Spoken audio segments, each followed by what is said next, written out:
And Bath did the West Country proud at Twickenham, enthralling a well-behaved crowd estimated at 30,000. In a moment, we'll be talking to the victorious captain. There he is, Roger Sparrow. But first, we have a look at that dramatic final, which went right down to the last kick. Yes, the West Country provided a carnival atmosphere to Twickenham, with thousands of fans packing into the hallowed stadium, home of the running game of rugby. First blood went to Bath, who had the winning of Bristol for the first 40 minutes. Gary Owen from Horton saw full-back Phil Q tackled in possession, and the bubbling Bath pack eventually wrestling the ball back to their scrum half. Hill, he gets it out to Horton, and look what he does. He does that well, chipped between the posts for a drop goal. Bath led the favourites by 3 points. Another drive upfield resulted in a Bath scrummage near the Bristol line, and a back row rolling movement on the blind side saw Paul Simpson go over. 7-0 to Bath, with Bristol rocking on their heels. The missed conversion attempt from John Palmer was one of several shots he had at the Bristol post. If he'd been on song, Bristol could well have been out of the game in the first half. Anyway, Bristol came back following a late tackle on Richard Harding, for which referee Mr. Crittenden immediately awarded a penalty. And it was the boot, Stuart Barnes, who made it 7-3.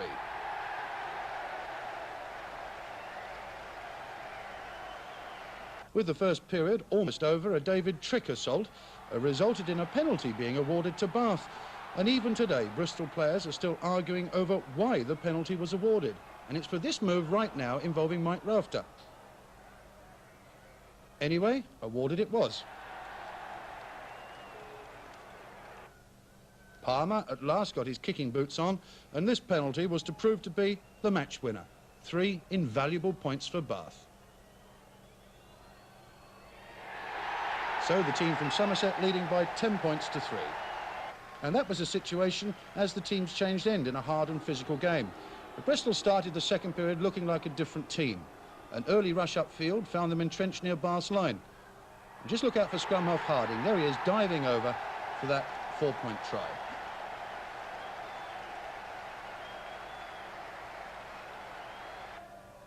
Stuart Barnes converted it into a goal. 1 point separated the teams. 3 minutes into extra time, Barnes could have won the game for Bristol. With a bread and butter kick, he'd get 9 times out of 10. He puts it wide of the post. And seconds later, referee Roger Crittenden called a halt to the proceedings, with Bath winning the John Player Cup in their very first final. And as the crowds poured onto the pitch, it was time to reflect on a tremendous game, which for the purists had everything. In the crowd, a Bath businessman who'd put £500 on his team to win back in September at odds of 5-1. He, the team and their supporters went home extremely happy.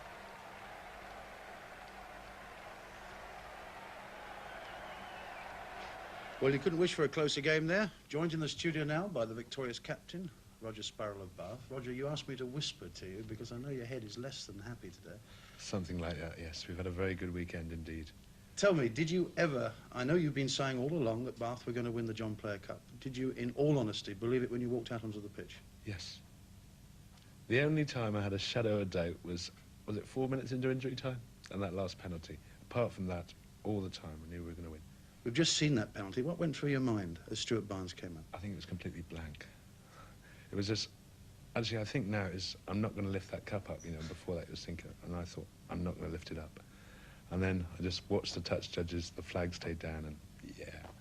And what happened to the cup on Saturday night? I ended up sleeping with it. I took it to bed with me. But looking at Bath now, you've made it to the top, as you've said you were going to do. What does that mean to the club? I think it means an awful lot. You know, the last 4, maybe 5 years we've been building towards this, and we've been having the results, not so much in the cup. And then last year, due to this archaic Southwest Merit table, we weren't even in the cup. And so this year, obviously, we had a point to prove. I think the side together mostly are quite young, although experienced. And I think we should be able to stay at the top for another 2 or 3 years, got to. And the supporters? Well, I suspect you're going to expect many more next season. I don't know how many more we can have. Our support is superb. You know, the Bath public really do look after us, and they come and follow us away. I think Blackheath, there was so many there, unbelievable. And Nottingham, the first game. You know, not so many travelled the second time, but the first time, you know, there was thousands up there. How have the team been reacting to this victory? Are they sort of still over the moon, or have they come down to earth? I don't think it's sunk in for a lot of us, you know, not really, not yet. I know that's the expression we must never use, over the moon, but you all were on Saturday night over the moon. Oh, very much so. It's an amazing feeling, you know. Really. Where does Roger Sparrow go from here? Because we've just heard today that Mike Rafter of Bristol has decided to hang up his captaincy. He's been there for 2 years. You've been in the club for a long time as captain. Where do you go from here? Well, I hope to stand again for next year, and then it's up to the players and the committee. And do you think that the team that you have at the moment will be able to maintain the standard of rugby that you've carried over this season? Oh, most certainly, especially if you look at the players that have played this season for the club. We've had a lot of United players in, we've even had some Spartan players playing, and the results have still kept on coming. And so when you've got that strength in depth, and you know they're coming in, so if we lose the odd player, retires or whatever, we've got players to back up and come in and do exactly. Dickie Bird told me on Saturday night that you didn't see much of the second half. No, I had a bit of concussion, and it sort of wore off just about by the end, I think just before Stuart Barnes took his kick. Well, Roger, you've just seen it. It did actually happen. Congratulations, not only to you, but to the whole of the team. It was a tremendous day of rugby, particularly, I think, more than anything for the supporters. 30,000, and they all behaved themselves. It was a super atmosphere there, it really was. I think everybody enjoyed it. I know you're on a busman's holiday. You're flying off to yet another game of rugby. Thanks for coming in. Thank you. Rafter was unable to make it a county and John Player Cup victory double, and today he's announced he's standing down as club captain this Wednesday night.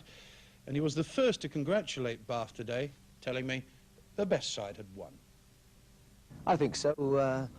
We didn't really get going until the second half, but when we did, I thought we played quite well, and 10-9 with it all hinging on the last-minute penalty kick. If we'd have got it, I would have been very thankful and very happy, but the fact we didn't, I think, probably was justice, really, because Bath played particularly well in the first half, and I think they just deserved their narrow victory. And a word about the crowd, 30,000 marvellous West Country supporters. Oh, it's fantastic, yes. And the weather was fine, so I think, all in all, everybody had a great day. Well, Mike decided to hang up the captaincy. Why have you made that decision? Well, I've had two very enjoyable years and quite successful as the captain of Bristol. But it is a tremendous commitment and a lot of time and effort both on and off the field. And I feel next year I'd like to sort of play a more casual role, if you like. I see Mr. Pelledri is being tipped as a possible contender for your job. When will that decision be reached? On Wednesday evening we have a players' meeting, and the nominations and voting will take place then. And it is a players' decision, which obviously then gets vetted by the executive. I can never imagine Mike Rafter